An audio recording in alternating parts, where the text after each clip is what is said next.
Hello everyone. Now we are going to solve practical questions of the chapter Reconciliation of Cost and Financial Accounts. अब इसमें हम जो question solve करने वाले हैं that is illustration number 3. From the following data prepare a reconciliation statement. Profit as per cost account. अब आपको ऐसी इन्फॉर्मेशन हमेशा गिवन होगी कि कॉस्ट अकाउंट का प्रॉफिट ये है. In some cases you might be given the profit of financial account, तो आपको उसको कॉस्ट के अकॉर्डिंग मैच करना है. बट जो नॉर्मली क्वेश्चन आएगा वो इसी पैटर्न का आएगा. Profit as per cost accounts is given to us 145,500 और उसके बाद आपको कुछ इस फॉर्मेट में इंफॉर्मेशन गिवन होगी जिनको आपको एडजस्ट करना है इस प्रॉफिट में सो दैट आपका फाइनल आंसर आ सके. अब जब भी आप इन क्वेश्चंस को सॉल्व करोगे आपको एक चीज़ ध्यान में रखनी है कि आपके पास क्वेश्चन में कॉस्ट का प्रॉफिट दिया है तो उसको मैच करना है फाइनेंशियल अकाउंट के प्रॉफिट के साथ. दैट मीन्स जो भी एक्सपेंस यहाँ पर माइनस नहीं हुआ है बट वो फाइनेंशियल में माइनस हुआ था, यहाँ पर माइनस नहीं हुआ है बट फाइनेंशियल में माइनस हुआ था, तो आप उसको यहाँ पर माइनस करोगे. जो इनकम यहाँ पर ऐड नहीं हुई है बट यहाँ पर ऐड हुई है तो उसको भी क्या करोगे, यहाँ पर दोबारा ऐड कर दोगे. तो आपको इसके पार्ट को एडजस्ट करना है कि वो इससे मैच कर सके. अब आपका फॉर्मेट कैसे बनेगा? You have to write down the reconciliation statement. Normally हम लिखते भी हैं कि हम किन की बना रहे हैं और किस दिन बना रहे हैं, बट इस क्वेश्चन में हमें एज सच कोई इन्फॉर्मेशन गिवन नहीं है, so we will not write this part. Now particulars, एक रफ अमाउंट का कॉलम होगा और एक फाइनल अमाउंट का कॉलम होगा. तो profit as per cost account हमें दिया हुआ है 145,500, ऊपर से ही पिक किया हमने. अब इसमें कुछ आइटम्स को हम ऐड करेंगे और कुछ आइटम्स को हम सब्ट्रैक्ट करेंगे डिपेंडिंग अपॉन द क्वेश्चन कि क्वेश्चन क्या कहता है. अब सबसे पहले हमें बोला गया है कि वर्क ओवरहेड है under recovered. It is given works overhead under recovered. अब वर्क्स ओवरहेड क्या होता है? हमारे फैक्ट्री के खर्चे, फैक्ट्री के जो इनडायरेक्ट एक्सपेंस हैं उनको वर्क्स ओवरहेड बोला जाता है. फैक्ट्री के जो खर्चे होते हैं वो कॉस्ट में से माइनस किए जाते हैं, रादर दोनों में से माइनस किए जाते हैं. जब आप कॉस्ट शीट बनाते हो तो आप उनको माइनस करते हो, तब जाकर आपका कॉस्ट अकाउंटिंग का प्रॉफिट आता है. यहाँ पर उन्होंने बोला है कि वो क्या है, अंडर रिकवर्ड है. अंडर रिकवर्ड का मतलब कि वो सब्ट्रैक्ट कम किए गए हैं. ज़्यादा सब्ट्रैक्ट होने चाहिए थे बट उनको माइनस कम किया है. जब फाइनेंशियल अकाउंट्स बनाए थे तो उन एक्सपेंसेस को तो पूरे का पूरा माइनस किया था, बट जब हमने कॉस्ट अकाउंटिंग की तब हमने उन एक्सपेंसेस को कम माइनस किया है. तो अब क्या करेंगे, उनको और माइनस कर देंगे जो भी हमारे पास गैप आया है. सो वर्क्स ओवरहेड अंडर रिकवर्ड 9,500 का जो एक्सपेंस है उनको हम क्या करेंगे, सब्ट्रैक्ट करेंगे. So less under recovery of works overhead 9,500. जो चीज़ कम माइनस हुई है बाकी फाइनेंशियल अकाउंट में ज़्यादा माइनस हुई है तो उसको यहाँ से भी पूरे का पूरा माइनस करना पड़ेगा. Next part. नेक्स्ट उन्होंने हमें बोला है administrative overheads under recovered. Same case. Administrative overhead क्या होता है? आपके ऑफिस का एक्सपेंस. तो वो भी क्या है, अंडर रिकवर है. मतलब कॉस्ट में, कॉस्ट अकाउंटिंग में, कॉस्ट शीट में कम माइनस हुआ है, यहाँ पर तो पूरे का पूरा माइनस हुआ होगा. अब हम क्या करेंगे, उसको माइनस कर देंगे यहाँ पर जो भी गैप पड़ा है. गैप है आपका 22,750 का, तो उसको भी क्या किया, माइनस कर दिया. So under recovery of administrative overheads 22,750. It is better कि आप साथ साथ सॉल्व करते जाओ, अदरवाइज क्वेश्चन को समझना मुश्किल हो जाएगा. देन नेक्स्ट पार्ट है हमारे पास selling overhead over recovered. Selling overhead क्या होता है, आपके कॉस्ट का सेलिंग एक्सपेंस की जो सेल्स के साथ लिंक्ड है वो ओवर रिकवर्ड है. मतलब आपने ज़्यादा माइनस कर दिए हैं, उतने होने नहीं चाहिए थे माइनस, आपने ज़्यादा माइनस कर दिए. फाइनेंशियल अकाउंट्स में इतने माइनस नहीं हुए, वहाँ पर जितने थे उतने माइनस किए. कॉस्ट में ज़्यादा कर दिए हैं माइनस. तो जब आप किसी चीज़ को ज़्यादा सब्ट्रैक्ट करोगे तो उसको अपनी ओरिजिनल पोजीशन पर लेके आने के लिए आपको क्या करना पड़ेगा, उसको ऐड करना पड़ेगा. Over recovery of selling overheads 19,500. Then next है over valuation of opening stock in cost books. Cost की बुक्स में जो ओपनिंग स्टॉक है वो ओवर वैल्यू किया गया है. Over valuation of closing stock in cost books, दो आइटम्स हैं हमारे पास. जो क्लोजिंग स्टॉक है कॉस्ट बुक्स में वो भी ओवर वैल्यू किया गया है. तो अब इनको कैसे रिकॉर्ड किया जाए? ओवर वैल्यूएशन जो ओपनिंग स्टॉक की होती है उसको किया जाता है ऐड, और जो ओवर वैल्यूएशन क्लोजिंग स्टॉक की होती है उसको किया जाता है सब्ट्रैक्ट. सो ओपनिंग स्टॉक की over valuation add, closing stock की over valuation subtract. Next, interest earned during the year, कोई इंटरेस्ट आया और उसको रिकॉर्ड कर दिया। अब ये वो चीज़ें हैं जो अब हम करने वाले हैं, ये 4 पार्ट्स, ये वो चीज़ें हैं जो कॉस्ट अकाउंटिंग में कभी रिकॉर्ड की ही नहीं जाती। मैंने आपको पहले भी बताया था कि कुछ ऐसी चीज़ें होती हैं, कुछ ऐसे एक्सपेंसेस, कुछ ऐसे इनकम्स जिनको कॉस्ट शीट में रिकॉर्ड ही नहीं किया जाता। तो ये वही पार्ट है आपका। तो अब इन खर्चों को हमने कैसे रिकॉर्ड करना है। इंटरेस्ट अर्नड है, ये हमारी इनकम है, एक्सपेंस नहीं है। इंटरेस्ट अर्न किया आपने, जब आपने अर्न किया होगा तो फाइनेंशियल अकाउंट्स के प्रॉफिट कैलकुलेट करते वक्त उसको ऐड किया होगा। इनकम है, ऑब्वियस है कि ऐड हुई होगी। कॉस्ट अकाउंटिंग में तो उसको कहीं पर ऐड ही नहीं किया। इंटरेस्ट अर्नड इनकम है, फाइनेंशियल प्रॉफिट्स के टाइम पर, फाइनेंशियल अकाउंट्स को प्रिपेयर करने के टाइम पर उनको ऐड किया होगा, बट कॉस्ट अकाउंटिंग में तो इस आइटम को इग्नोर किया जाता है। तो अब हम क्या करेंगे, यहाँ पर इसको ऐड कर देंगे। So interest earned but not recorded in cost account. Next, rent received during the year, same, उसको फाइनेंशियल अकाउंट्स के प्रॉफिट्स निकालते वक्त ऐड किया होगा, यहाँ पर उसको ऐड नहीं किया। अब क्या करेंगे, हम उसको ऐड कर देंगे। मतलब आपने हर एक चीज़ को करेक्ट करना है, जैसा कि आप 11th स्टैंडर्ड में BRS करते थे, बैंक रिकन्सिलिएशन स्टेटमेंट ड्रॉ करते थे, तो चीज़ों को करेक्ट किया जाता था। आपकी खुद की पासबुक को बैंक की पासबुक के साथ मैच किया जाता था, खुद के अकाउंट को बैंक के अकाउंट के साथ मैच करवाया जाता था। तो सेम वे से आपने कॉस्ट अकाउंट के प्रॉफिट को फाइनेंशियल अकाउंट के प्रॉफिट के साथ मैच करना है। Then next, bad debts written off during the year और preliminary expense written off during the year. अब ये दोनों ऐसे खर्चे हैं जो फाइनेंशियल प्रॉफिट्स कैलकुलेट करते वक्त माइनस किए होंगे, बट कॉस्ट अकाउंट के प्रॉफिट्स बनाते वक्त उनको इग्नोर किया गया, मतलब माइनस नहीं किया गया। तो अब हम क्या करेंगे, इनको माइनस कर देंगे। So we will post these 2 items under minus column, bad debts written off and preliminary expenses written off this part. आपने अब क्या करना है, सभी आइटम्स का टोटल निकालना है, एडजस्ट करना है, और जो आंसर आएगा वो होगा profit as per financial accounts. And in this manner a 5 marker question of reconciliation statement is solved. Now illustration number 2. From the following prepare a reconciliation statement. Net loss as per cost accounts and net loss as per financial accounts. अब इस question में क्या किया, आपको दोनों चीज़ें दे दी हैं, आपको इन दोनों को मैच करवाना है। प्रीवियस केस में तो आपको फाइनेंशियल अकाउंट्स का प्रॉफिट मेंशन नहीं था, जो भी आपने निकाला वही आपने ज्यूम कर लिया कि आपने सही निकाला है। बट इस केस में आपको अमाउंट दे दी है कि आपका फाइनल आंसर इसके साथ मैच करना चाहिए। आपको फाइनेंशियल अकाउंट्स का लॉस ऑलरेडी दे दिया और आइटम्स बता दी हैं कि आपको इन आइटम्स को एडजस्ट करना है। तो पैटर्न सेम रहेगा क्वेश्चन सॉल्व करने का।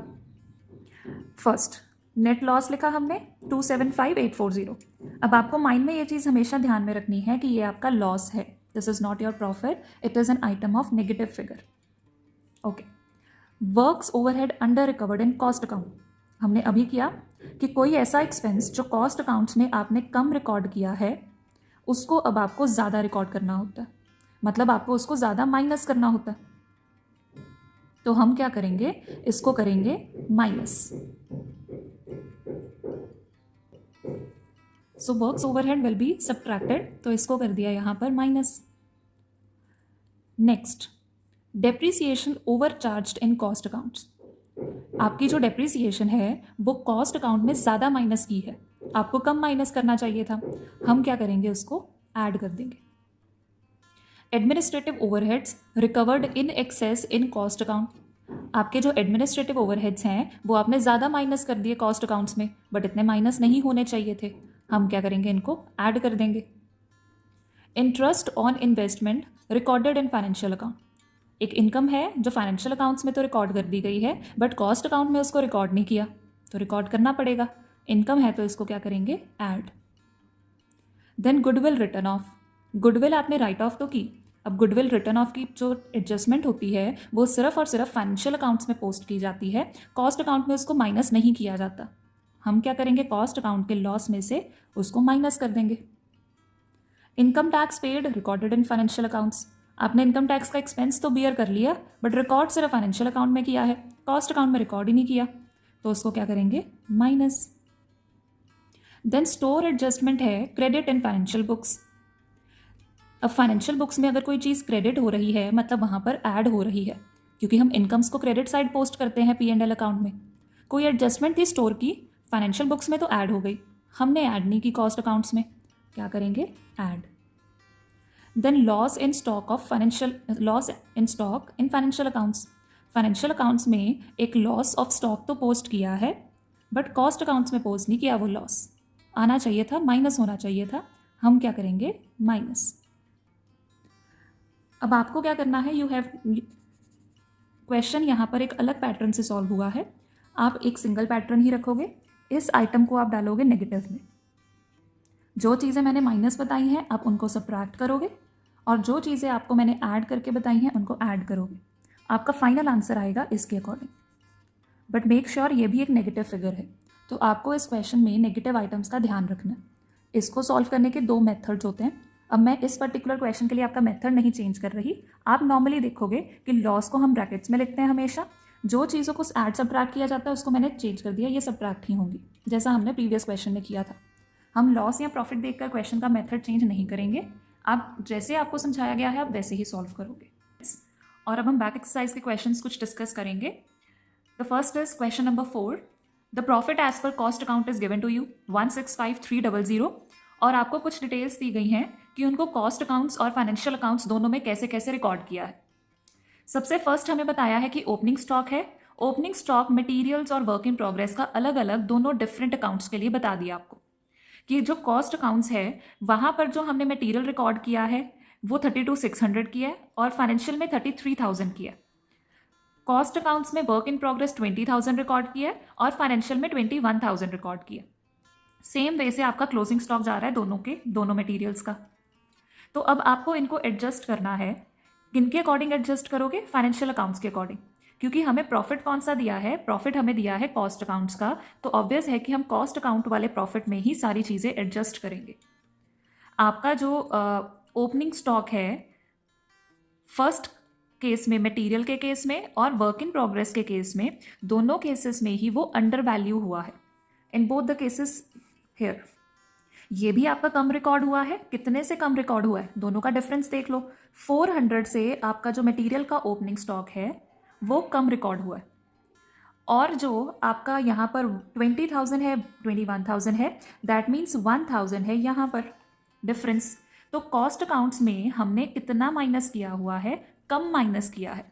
एक्चुअल में वो ज़्यादा माइनस होना चाहिए था, क्योंकि ओपनिंग स्टॉक माइनस होता है। तो जो आपका ओपनिंग स्टॉक आपने कम रिकॉर्ड किया है 1400 से, उसको अब आप यहाँ पर लेस वाले कॉलम में माइनस कर दोगे। कॉस्ट में हमने कम रिकॉर्ड किया है, दिस फिगर बननी चाहिए थी इतनी फिगर, तो जितना कम माइनस किया है वहाँ पर कम रिकॉर्ड किया है, that we will subtract here. अब आता है आपका क्लोजिंग स्टॉक का। क्लोजिंग स्टॉक आपने फाइनेंशियल में कम रिकॉर्ड किया है और दोनों केसेस में सेम है कि दोनों ही केसेस में आपने क्लोजिंग स्टॉक फाइनेंशियल बुक्स में कम रिकॉर्ड किया हुआ है। Here the difference is of 1600 कि 1600 रिड्यूस्ड आपने ज़्यादा रिकॉर्ड किया है कॉस्ट में और फाइनेंशियल में रिड्यूस्ड फिगर है, और कॉस्ट में 800 ज़्यादा क्लोजिंग स्टॉक रिकॉर्ड कर दिया। अब ज़्यादा रिकॉर्ड किया था, बनना नहीं चाहिए था इतना, एक्चुअल में रिकॉर्ड करनी चाहिए थी ये फिगर्स। रिकॉर्ड कौन सी कर दी, ये वाली फिगर्स। अब हमने अपनी मिस्टेक को करेक्ट करना है, तो वो मिस्टेक को कैसे करेक्ट करेंगे, इस वाली वैल्यू को माइनस कर दोगे आप। क्लोजिंग स्टॉक ऐड किया जाता है, बट क्योंकि यहाँ पर क्लोजिंग स्टॉक ज़्यादा हमने ऐड किया था, उसको हम माइनस कर देंगे, ये ज़्यादा ऐड किया हुआ। Next figure, interest remitted but ignored in cost account. Remitted का मतलब होता है किसी को पे करना। आपने इंटरेस्ट पे किया है बट कॉस्ट अकाउंट में उसको रिकॉर्ड ही नहीं किया। आपने खर्चा किया जिसको फाइनेंशियल अकाउंट्स में तो माइनस कर दिया, कॉस्ट में उसको माइनस करना भूल गए क्योंकि वो उसका पार्ट ही नहीं होगा, या फिर आपने इग्नोर कर दिया। अब हम क्या करेंगे, उसको माइनस कर देंगे। खर्चा था, माइनस नहीं किया, करेक्ट करने के लिए उसको माइनस कर दो। Preliminary expenses written of. अब हमें पता है कि प्रीलिमिनरी एक्सपेंसेस आपके कॉस्ट अकाउंटिंग का पार्ट ही नहीं है, उसको रिकॉर्ड ही नहीं किया जाता कॉस्ट में। फाइनेंशियल अकाउंट्स में ज़रूर उसको माइनस किया जाता है, कॉस्ट शीट बनाते वक्त उसको माइनस ही नहीं करते। अब हमने करेक्ट करना है तो अब हम क्या करेंगे, उसको माइनस कर देंगे। नेक्स्ट है overhead expenses charged in financial accounts are 1,2,1,200 but overheads recovered in cost accounts are 1,26,000। आपके जो ओवरहेड एक्सपेंसेस हैं आपने फाइनेंशियल अकाउंट्स में इतनी वैल्यू रिकॉर्ड की है, कॉस्ट अकाउंट्स में आपने इतनी वैल्यू रिकॉर्ड की है। दैट मीन्स आपने क्या किया, आपने अपने एक खर्चे को ज़्यादा माइनस कर लिया। कहाँ माइनस किया है, कॉस्ट अकाउंट में। कॉस्ट अकाउंट में आपने अपने एक खर्चे को ज़्यादा माइनस किया है, हमें नहीं करना चाहिए था, हमें कम माइनस करना चाहिए था, ज़्यादा कर लिया। Now what we have to do, we have to add this item. इन दोनों का डिफरेंस अब आप ऐड करोगे, क्योंकि कॉस्ट वाले प्रॉफिट में ही सारी एडजस्टमेंट हो रही है। ये प्रॉफिट कैसे आया, जब आपने ये एक्सपेंस ज़्यादा माइनस कर दिया था, इतना बनना नहीं था, ज़्यादा माइनस कर दिया, इसको ऐड कर देंगे। अब एक पार्ट है आपकी D adjustment, interest charged but not considered in financial account. अब ये दोनों ऑपोजिट ट्रांजेक्शन्स हैं। ये ट्रांजेक्शन वो थी जो कॉस्ट अकाउंट्स में रिकॉर्ड नहीं हुई थी, ये एडजस्टमेंट वो है जो फाइनेंशियल अकाउंट्स में रिकॉर्ड नहीं हुई है। आपने एक इंटरेस्ट तो माइनस किया है, पे किया है, एक्सपेंस है आपका, बट उसको फाइनेंशियल अकाउंट्स में रिकॉर्ड करना भूल गए। मतलब फाइनेंशियल में माइनस नहीं हुआ, कॉस्ट में माइनस हो गया। अब जब कॉस्ट में माइनस हुआ होगा तो उसका जो प्रॉफिट था वो कम हो गया होगा। अब हम क्या करेंगे, उसको अपनी प्रीवियस पोजीशन पर वापस लेके आने के लिए ऐड कर देंगे। तो आपको अब वो एक्सपेंस जो आपने फाइनेंशियल में रिकॉर्ड नहीं किया, कॉस्ट में रिकॉर्ड करने के कारण आपका प्रॉफिट कम आ गया, उसको ऐड कर देंगे ताकि वो प्रॉफिट अब अपने ओरिजिनल पोजीशन पर वापस आ जाए। Now we have to submit all things, जो भी एडजस्टमेंट्स करनी है इनकी your net answer will be this which will match the profit as per financial accounts. अभी तक हमने जो भी क्वेश्चंस किए हैं, नॉर्मली उसी पैटर्न का सम आपको आपके एग्जामिनेशन में मिलेगा। Now we are going to solve one different pattern of question. However इसके आने के चांसेस थोड़े से कम रहते हैं, रादर बहुत कम है, but still we need to cover various types of questions, so इसको हम कवर करेंगे। The question is problem number 10। अब इसमें क्या है कि आपको हर बार कॉस्ट शीट का प्रॉफिट गिवन होता था। इस क्वेश्चन में आपको कॉस्ट शीट बनानी पड़ेगी ताकि वहाँ से आपको प्रॉफिट मिल सके जो आपने कॉस्ट के अकॉर्डिंग निकाला है। आपको यहाँ पर फाइनेंशियल अकाउंट्स का P&L भी बनाना पड़ेगा ताकि वो प्रॉफिट भी आपको पता चल सके, और फिर उसके बाद आप रिकंसिलिएशन स्टेटमेंट ड्रॉ करोगे। So from the following details of small tool limited, compute profit in financial accounts as well as in cost accounts and reconcile profit between cost and financial accounts, showing clearly the reasons for the variations of the two profit figures. आपको अब यहाँ पर उन्होंने directly बोल दिया कि आपको profit पहले कैलकुलेट करना है फाइनेंशियल अकाउंट्स के अकॉर्डिंग भी और कॉस्ट अकाउंट्स के अकॉर्डिंग भी, और उन दोनों के दोनों प्रॉफिट्स को रिकंसाइल करना है और शो करना है कि उनमें रीजंस क्या थे। मतलब आपको रिकंसिलिएशन स्टेटमेंट ड्रॉ करनी है। अब आपको फिगर्स गिवन है, कॉस्ट शीट कैसे बनानी है ये हमने चैप्टर 2 किया था कॉस्ट शीट का, वहाँ से आपके सारे के सारे बेसिक कॉन्सेप्ट सेम आएंगे। मोर ओवर हम नेक्स्ट चैप्टर भी करने वाले हैं यूनिट कॉस्टिंग, तो सेम आपके कॉन्सेप्ट्स चलेंगे। I am not going in detail in this question, ये आपका अपने आप सॉल्व हो जाएगा। I am just going to give you an overview कि इस टाइप का क्वेश्चन भी आ सकता है। अब फिगर कौन सी गिवन है, सेल्स। अब हमें पता है सेल्स आपकी दोनों ही अकाउंट्स में आएंगी। अगर आप statement of cost and profit बनाओ तो ये आपकी लास्ट फिगर होती है 20,000। अगर आप P&L बनाओ तो ये आपके क्रेडिट साइड आती है। अब नॉर्मली हम क्या करते हैं, जब P&L बनाते हैं तो सेल्स वहाँ रिकॉर्ड नहीं करते, हम ट्रेडिंग अकाउंट में रिकॉर्ड करते हैं। बट यहाँ पर आप सिंगल स्टेटमेंट ड्रॉ कर सकते हो। हाँ, अगर आप चाहते हो कि आप ट्रेडिंग अकाउंट अलग, P&L अकाउंट अलग ड्रॉ करो, तब भी आपका करेक्ट है। No one can make that question wrong. You can post the sales in your trading account, वहाँ से जो ग्रॉस प्रॉफिट आएगा आप उसको P&L में ट्रांसफर कर सकते हो। So it's up to you. Then next figure हमें बोला है परचेज की, क्लोजिंग स्टॉक ऑफ मटीरियल की। अब जो आपका परचेज और क्लोजिंग स्टॉक ऑफ मटीरियल है वो यहाँ रिकॉर्ड किया जाता है। सेम कॉन्सेप्ट्स जो हमने चैप्टर नंबर 2 में किए थे। I am not going to explain the concepts why we have done this, but आपको ये पता चल जाना चाहिए। और सेम चीज़ आपके P&L में कहाँ रिकॉर्ड की जाती है, purchase, closing stock. You must have done this chapter in your first year of BCom in your +2 standard, so it must be clear to you. Then next हमारे पास हैं कुछ expenses, direct wages, indirect expenses. इनको भी record किया जाता है इनके रिस्पेक्टिव प्लेसेस में।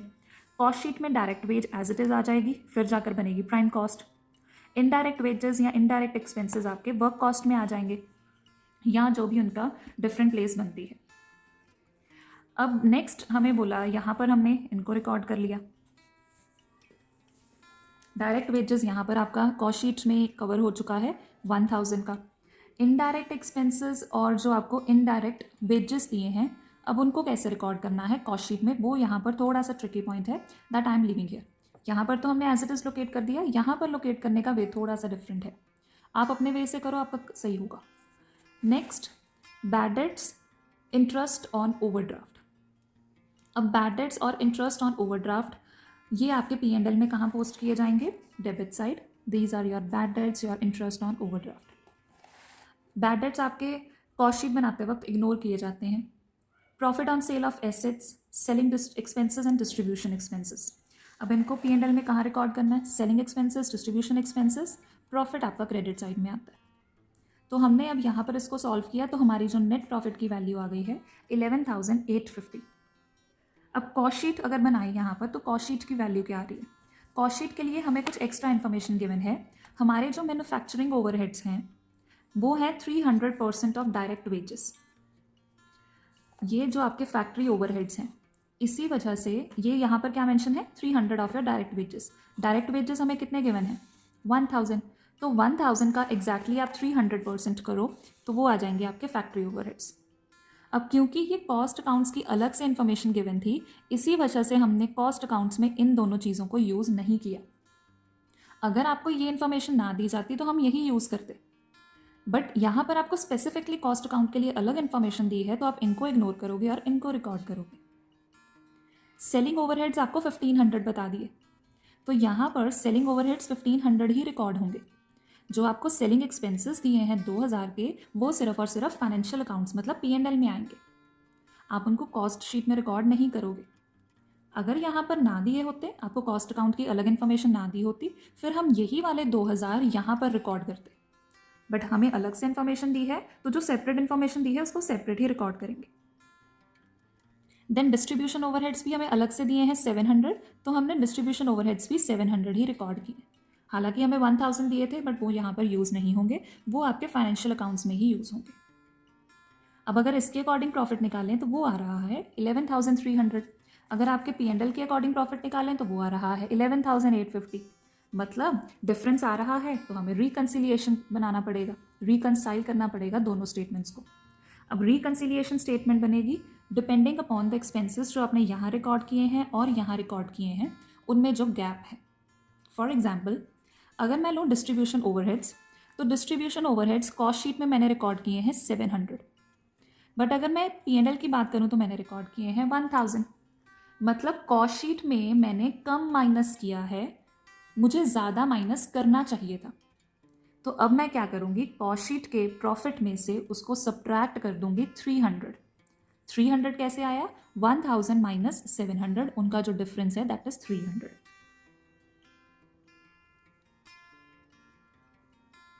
बाकी के भी आपके ऐसे ही सॉल्व होंगे.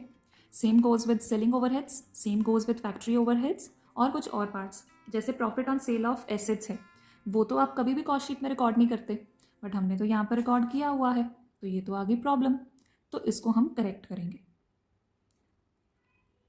प्रिपेयर द रिकन्सिलिएशन स्टेटमेंट और दोनों के प्रॉफिट्स को मैच करो. We will discuss this question in the live session जो भी हमारा नेक्स्ट होगा.